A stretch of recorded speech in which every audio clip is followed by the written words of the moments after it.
Hey everyone, welcome to the 2 Acre Homestead. My name is Lisa, in case we haven't met, and we are coming at you with another episode on how to build your pantry. And the question of this week is, should I buy in bulk? Well, my first response is, it depends. When you buy in bulk, it is true that it is cheaper by unit. Per unit, it is cheaper to buy things in bulk. But where it gets not so cheap is if you're buying something that you and your family don't eat through. Then it becomes a waste of money, a waste of time, a waste of everything.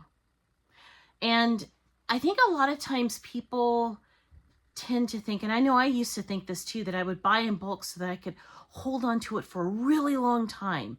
Like I've seen people say, oh, I'm buying in bulk so that I can beat inflation prices. That might be good for a year, but then you've eventually are going to have to replenish that item. So yeah, buying in bulk is good, but you have to have a purpose for it. It has to be something that you're going to be replenishing and that you're going to be using. So if you've noticed here on this series, I have not really been promoting or pushing for everybody to, go down to your local Costco or Aldi or Sam's Club or Azure Standard to buy in bulk XYZ. And the reason why is, first of all, like I said, are you going through it? Second of all, is it worth your time and effort? It might just be, and you have to shop things around. And I know sometimes that's not what you want to hear, but you have to do the legwork to save the money sometimes. Because sometimes you can buy things at your local grocery store, and by unit, it's cheaper than if you went to the Costco's, Sam Club, those type of warehouses. You might find it cheaper just at your local grocery store, but you would never know unless you did the legwork. Now, I say the word legwork, and really this day and age, all you need to do is hop on your computer and you can browse through the comfort of your own home, in your house slippers, with whatever, with a cup of coffee in your hand, and compare prices. Which one is cheaper for you. So bulk buying, is it something that you should do? Yes, depending on what it is. Now, this last video, the previous video we did, we talked about dry goods, and we were using oats as an example. Oats is something that, again, you have to do your homework. You've got to look. I buy mine through Azure Standard. I get my oats through them because for me, from what I found, that was the cheapest place for me to order them through. Now, on the subject of Azure Standard and buying in bulk, that also lends itself to a whole different world out there that you guys may not know. And I want you to do some research on it, and you'll probably find out a lot of information on a tool that some of you may or may not like, and that is Facebook. On Facebook, you might be able to hook up with buying groups.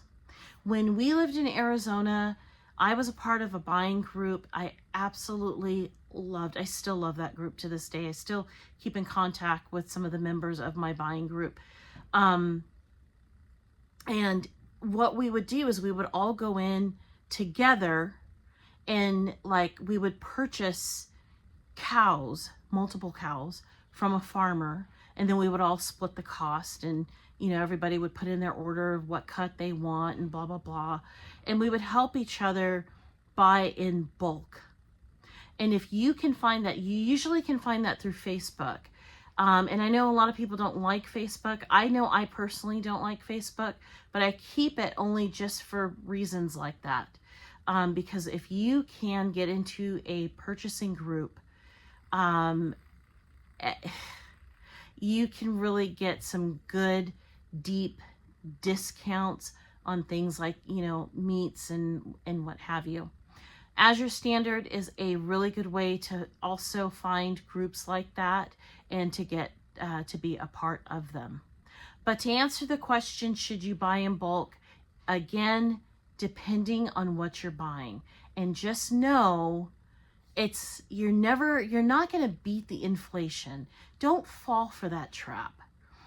You'll stave off the inflation for a little while, but if you're buying in bulk, buy only what you're going to replenish. Buy what your family is going to be going through every single month, 2 months, year, whatever it is, knowing that your family is going to eat through it. Okay, so your homework for the week is to make a shopping list of the items that you and your family would need to purchase from a food warehouse like Costco, like Aldi, like Sam's Club, like, any of those places. Go ahead and make a list of the things that you think you and your family would need to purchase from there. And what I want you to do is, whatever grocery stores are local to your area, shop those grocery stores by unit. So, for example, let's just say rice. If it's by unit price or by pound, let's say it's $5 a pound. I'm just making something up, okay?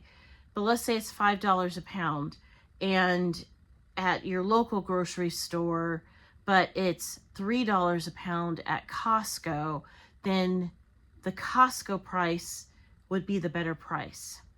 Now, what I do want to make you guys aware of is, when you do shop these big discount stores like that, these big warehouse stores, you're going to be buying a lot more. So you're going to have more of a sticker shock. So by unit, it might be cheap or cheaper, but because you're buying more poundage, it's going to be more expensive. So you kind of got to prepare yourself for a little bit of sticker shock. Know that that's going to happen. But if you are budgeting yourself correctly, you should be able to handle it. So that's your homework for this week, is to sit down, write it out. What is it that my family needs to buy that's in bulk from these bulk stores? Okay, that's it for me and my family. And until next time, happy homesteading, happy gardening, happy pantrying.